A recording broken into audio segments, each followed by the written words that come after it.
Boa noite, pessoal. Vamos falar agora sobre o que é a psilocibina e para que ela serve. A psilocibina é um alcaloide com estrutura análoga à da serotonina. Possui atividade alucinógena, produzindo efeitos como alucinações e distúrbios sensoriais, sendo encontrado em determinadas espécies de cogumelos. Ela é utilizada desde a ancestralidade, com datas de mais de 3.000 anos em rituais e outras cerimônias. Sendo assim, a psilocibina é um enteógeno, estando seu consumo de substâncias sendo estudadas há pouco mais de um século, ganhando popularidade com os estudos de Dr. Timothy Leray e Richard Alpert, na Universidade de Harvard, na década de 60, sendo culturalmente associado ao movimento hippie, junto ao LSD. Por efeitos, a psilocibina pode distorcer a forma como algumas pessoas que a ingerem percebem objetos e pessoas. Depois de aproximadamente 20 a 30 minutos de ingestão, seus efeitos começam a aparecer, o que pode incluir alucinações, distorções visuais, auditivas, percepções táteis, como formigamento ou calor, e sinestesia.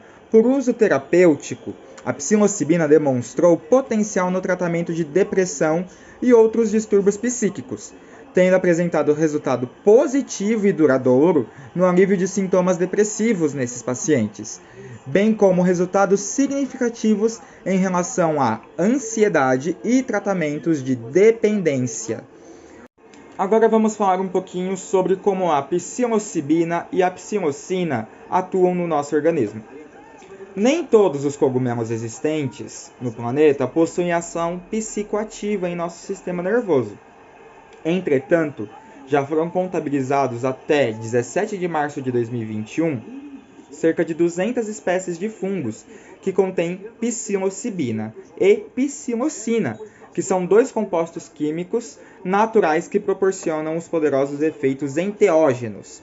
Essa dupla de componentes químicos psicoativos encontrados no Psilocybe cubenis se tratam de um complexo de triptaminas e, farmacologicamente falando, são similares à dietilamida do ácido lisérgico, ou seja, o LSD, e a outros alcaloides naturais como a dimetiltriptamina, DMT, e a mescalina.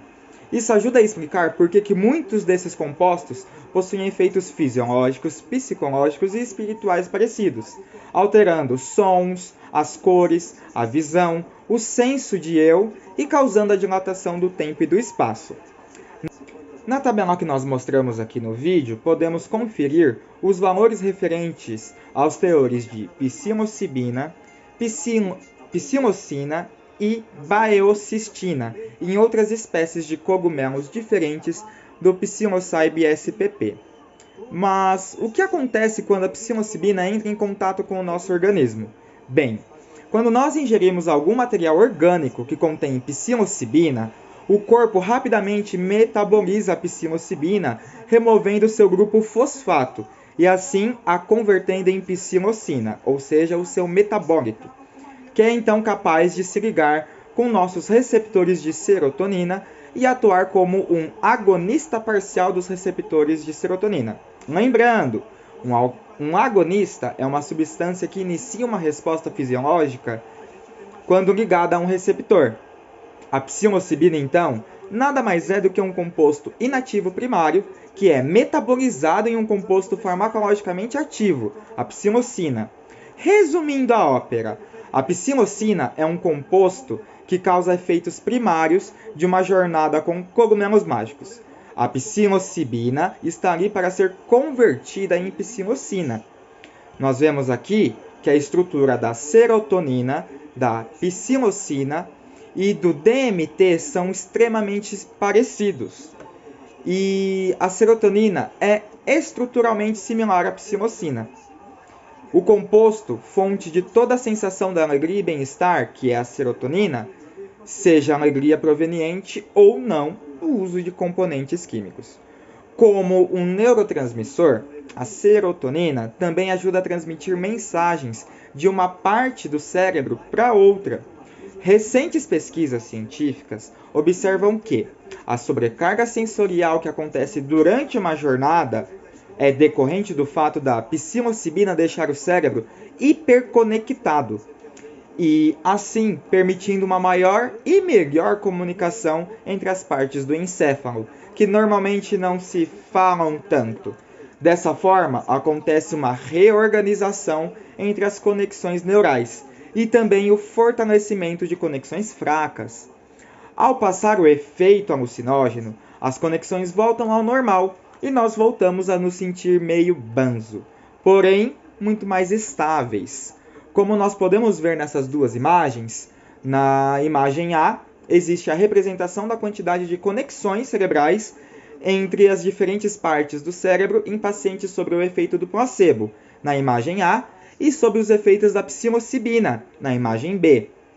O nosso cérebro evoluiu ao longo dos séculos para que nosso hipotálamo esteja constantemente filtrando qualquer estímulo que não seja útil durante o nosso dia a dia, no nosso modo padrão, ou, como chamam, modo de sobrevivência, permitindo-nos focar no que realmente é importante para um ser humano.